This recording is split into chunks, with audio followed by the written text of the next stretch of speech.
सांगितलं रणपिसे साहेब ते अतिशय योग्य आहे की आपल्या हेलिपॅडचं लोकेशन काय असावं या संदर्भात आपण कधी पॉलिसीज तयार केलेली नाही. त्यामुळे आपण अंदाजे लोकेशन, मोठं ग्राउंड दिसलं म्हणजे लोकेशन असं आपण ते लोकेशन करतो. आणि हेलिकॉप्टर जेव्हा उडतं त्यावेळेस त्याला उडल्यानंतर अशी फ्लाईट घेत होते, असं नाही घेत. आणि ती अशी फ्लाईट ज्यावेळेस अशी खालच्या साईडला नोज ड्राईव्ह अशी फ्लाईट वर जात आहे, त्यावेळी जर तिथे तारा असल्या, त्या ठिकाणी जर झाडं असली तर त्यातनं जर त्याला रिक्वायर्ड हाईट आधी मिळाली नाही तर त्यातनं अपघात हा संभावतो. आणि म्हणून यातनं एक पहिली गोष्ट ही आपण त्यातनं निर्णय घेतला की आपण हेलिपॅड लोकेशन पॉलिसी ही आता तयार केलेली आहे. ती आता वेट करून घेतो आता आपण, म्हणजे जी काही यातले एक्सपर्ट्स आहेत ते एक्सपर्ट्सकडनं वेट करून घेतो. आणि यानंतर मंत्री असो, मुख्यमंत्री असो, विरोधी पक्षनेता असो, कोणी असो, कोणाच्याही करता ज्यावेळेस आपण लँडिंग परमिशन देऊ त्यावेळी त्या पॉलिसीमध्ये बसत असेल अशाच ठिकाणी आपण ती लँडिंग परमिशन देऊ. दुसरी एक गोष्ट अजून लक्षात आली की काही आपले जुने हेलिपॅड्स आहेत किंवा हेलिपोर्ट तर आपले फारसे नाही आहेत, पण काही जुने हेलिपॅड्स आहेत की जिथे वर्षानुवर्ष आपण उतरवतोय. आता तिथली परिस्थिती बदललेली आहे. तिथे आसपास इमारती आलेल्या आहेत, तिथे झाडं मोठी झालेली आहेत. त्यामुळे ती जी आपली परंपरागत अप्रूव्ड अशा प्रकारची जी काही आपली हेलिपॅड्स आहेत त्याचंही ऑडिट करण्याची गरज आहे. तर ते ऑडिट आपण या ठिकाणी सुरू केलेलं आहे.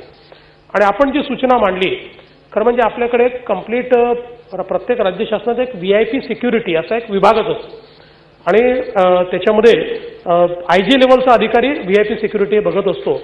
त्यामुळे आपण जी सूचना दिली आहे त्याप्रमाणे या VIP सिक्युरिटीला अशा प्रकारचं बुक किंवा म्हणजे ज्याला SOP म्हणू शकतो आपण, हे बुक ऑफ SOPs हे तयार करण्याच्या सूचना देण्यात येतील. ओंडे साहेब. सभापती महोदय, माननीय मुख्यमंत्र्यांचा हेलिकॉप्टरचा लातूरला अपघात झाला आणि महाराष्ट्राच्या जनतेच्या आणि या सदनातल्या सर्वच सदस्यांच्या सदिच्छेतून ती गंभीर घटनेतून सुद्धा माननीय मुख्यमंत्र्यांनी सर्व सहकार्य बचावले. सभापती महोदय, ही एक घटना लातूरची सोडता आणखीन एक घटना या ठिकाणी कोकणात काही दिवसातच या ठिकाणी माननीय मुख्यमंत्र्यांच्या हेलिकॉप्टरला झाली. वारंवार अशा हेलिकॉप्टरच्या बाबतीत घटना घडणे सभापती महोदय, तेही राज्याच्या प्रमुखाच्या हेलिकॉप्टरला घडणं, या बाबतीमध्ये एक घटना घडली त्याच्यात उत्तरामध्ये दिलंय त्यावर मी नंतर येणार आहे सभापती. पण वारंवार अशा सलग काही दिवसामध्येच घटना घडणं याची सखोल चौकशी सभापती महोदय होणं आवश्यक आहे. माननीय मुख्यमंत्री महोदयाने कदाचित मनाच्या मोठेपणाने हा सगळा विषय जरी आपण गांभीर्याने घेतला नसेल तर माझी आपल्या माध्यमातून माननीय मुख्यमंत्र्यांना विनंती सभापती महोदय की आपण राज्याचे प्रमुख आहात, आपण सुद्धा या बाबतीतली सखोल चौकशी करण्याच्या बाबतीत आणि सखोल काळजी घेण्याच्या बाबतीत आहे सभापती महोदय हा विषय गांभीर्याने घ्यावा. सभापती महोदय, उत्तरामध्ये या ठिकाणी दिलाय की कॅप्टन संजय कर्वे यांचे लायसन हक्क निलंबित केल्याचे या ठिकाणी उत्तरात सांगितलं गेलं. पण सभापती महोदय, हेच कॅप्टन कर्वे सिव्हिल एव्हिएशनचे डायरेक्टर या पदावर कार्यरत आहेत आणि आता लायसन त्यांचं होल्ड केलंय किंवा त्यांचा हक्क लायसनचा थांबवलाय आणि तेच डायरेक्टर असताना या सखोल प्रकरणाची चौकशी कशी होईल हा विषय गंभीर आहे. त्यामुळे याबाबत आपण विनंती माझी सभापती महोदय की याबाबत त्यांना बाजूला करा, चौकशी करा आणि चौकशीमध्ये जर त्यांचा काही दोष नसेल तर पुन्हा आपण त्यांना कार्यरत करा, या बाबतीत आमचं काही म्हणणं नाही. तर त्या पदावरून त्यांना कमी करून या प्रकरणाची चौकशी होणार आहे का? आणि लातूरच्या पाठोपाठ रायगड जिल्ह्यामध्ये माननीय मुख्यमंत्री महोदयांचा हेलिकॉप्टरला अपघात झाल्याची घटना जी घडली आहे त्याची चौकशी नाही, अपघात नाही, मी तुम्ही म्हणलात तर त्या घटनेचं वर्णन सुद्धा मला सांगता येईल सभापती महोदय. आपण जर नाही वर्णन सुद्धा सांगता येईल सभापती महोदय. त्या घटनेत सुद्धा कुणाच्या चुका आहेत काय या सदनामध्ये सांगायच्या असतील तर त्याही सांगता येतील माननीय मुख्यमंत्री महोदयांच्या समोर सभापती महोदय. पण त्या घटनेमध्ये सुद्धा चुकीचंच झालेलं आहे. त्या घटनेमध्ये माननीय मुख्यमंत्री बसायच्या अगोदर हेलिकॉप्टर स्टार्ट झालं सभापती महोदय. कॅनवा कसा आला, कुठून आला, माननीय मुख्यमंत्री महोदयाचा कॅनवा कुठून यायला पाहिजे होता, तो कुठल्या साईडनं आला, तो हेलिकॉप्टरच्या ट्रेलने आला, तो त्या या साईडने आला नाही सभापती महोदय.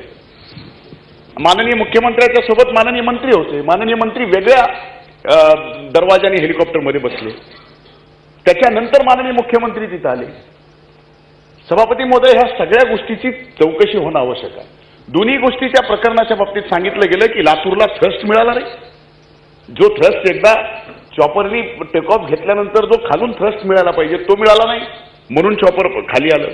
आणि या बाबतीत चुकीच्या बाजूने थ्रस्ट मिळाला म्हणून चॉपर पुढे गेलं. ह्या दोन्ही तिन्ही घटना ज्या आहेत सभापती महोदय, ह्या गांभीर्याने घेण्याची गरज आहे. म्हणून या दोन्ही प्रकरणाची सखोल चौकशी आणि कर्वेंना बाजूला करून होणार आहे का याबाबतचं उत्तर सभापती महोदय पाहिजे.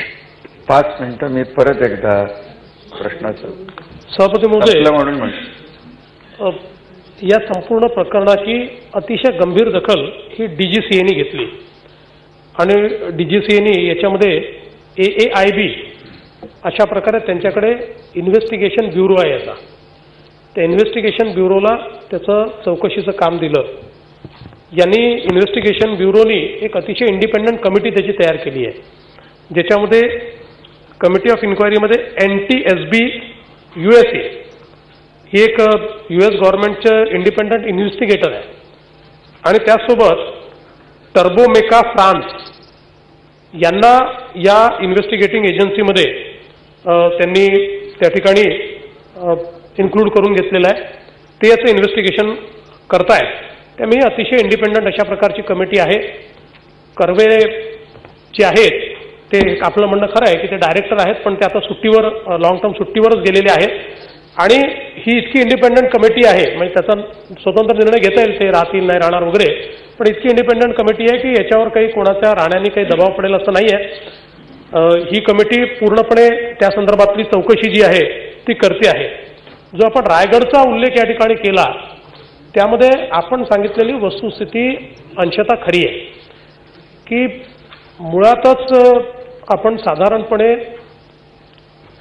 ज्यावेळेस हेलिकॉप्टर वापरतो त्या हेलिकॉप्टरमध्ये जेव्हा आपण उतरतो त्यावेळेस ते हेलिकॉप्टर पूर्ण बंद झाल्याचं को पायलट सांगतात, त्यानंतर आपण उतरतो. हेलिकॉप्टरमध्ये बसतो त्यावेळेस आपण आधी बसतो आणि त्याच्यानंतर ते सुरू केलं जातं दरवाजे बंद केल्यानंतर. मात्र त्या दिवशीच्या घटनेमध्ये मी आणि श्री विनोद तावडे जस्ट भाईंच्या कार्यक्रमाला गेलो. आम्ही गेल्यानंतर त्यांनी हेलिकॉप्टरचे पंखे बंद केले नाहीत आणि आम्हाला त्यांनी पहिल्यांदा त्यांचा माणूस उतरला तर आम्हाला असं वाटलं तो पाहण्याकरता उतरतोय, पण त्यांनी नंतर आम्हाला सांगितलं तुम्ही उतरा. अर्थात आपण काही तेवढं त्यावेळी अगदी सजग राहत नाही, त्यामुळे आम्ही उतरलो. आम्हाला वाटलं काही असेल की मला इथे पार्किंग नसेल काहीतरी असेल किंवा फार विचार केला नाही, उतरलो आम्ही गेलो. कार्यक्रमानंतर ज्यावेळी आम्ही परत आलो, आम्ही मागून आलो, आम्ही आलो समोरूनच म्हणजे कॉन्वॉय बरोबर आला, पण ज्यावेळी आम्ही समोरून आलो त्यावेळेस त्याने पुन्हा हेलिकॉप्टर सुरू करून ठेवलं होतं आणि हे फारच आश्चर्यकारक होतं. आणि त्यांनी आम्हाला सांगितलं की तुम्ही येऊन बसा. आणि एका साईडने विनोद तावडे गेले, एका साईडने मी त्या ठिकाणी बसण्याकरता गेलो आणि त्याचा ब्रेक रिलीज झाला किंवा काय आता ते त्याची चौकशी चालली आहे, त्या चौकशीत येईल आणि ते पुढे जायला लागलं. ते जसं पुढे जायला लागलं तसं मागे रोटर असतं, त्यामुळे मी साईडला पळालो कारण रोटर समोर येत आहे आणि त्या रोटरकडे आपण जाऊ नये. आणि तावडे जे आहेत ते या साईडला गेले. आता त्याच्यात खरं म्हणजे एवढंच चांगलं झालं की ते दरवाजेच आमचे उघडले नाहीत, कारण दरवाजा उघडण्याकरताच कोणी नव्हतं. दरवाजा उघडणारा तावड्यांच्या बाजूने होता, माझ्या बाजूने कोणीच नव्हता. नाहीतर अर्धवट बसताना जर असं झालं असतं. आणि ते पुढे गेल्यानंतर त्याला समोर माणसं दिसली, कारण लोक येतात. ती माणसं पाहिल्यावर ते कंट्रोल करायच्या ऐवजी त्यांनी उडवलं आणि खाली आली.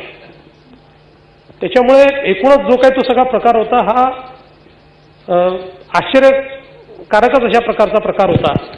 साधारण आपल्याकडे आपलं स्वतःचं जे हेलिकॉप्टर होतं सिकोस्की, जे या अपघातात गेलं म्हणजे पूर्णच ते कंडम झालं, हे अतिशय चांगल्या दर्जाचं हेलिकॉप्टर आहे. म्हणजे सिकोस्की हे मला असं वाटतं की आपल्या देशात उपलब्ध असलेल्या बेस्ट हेलिकॉप्टर्सपैकी ते एक होतं.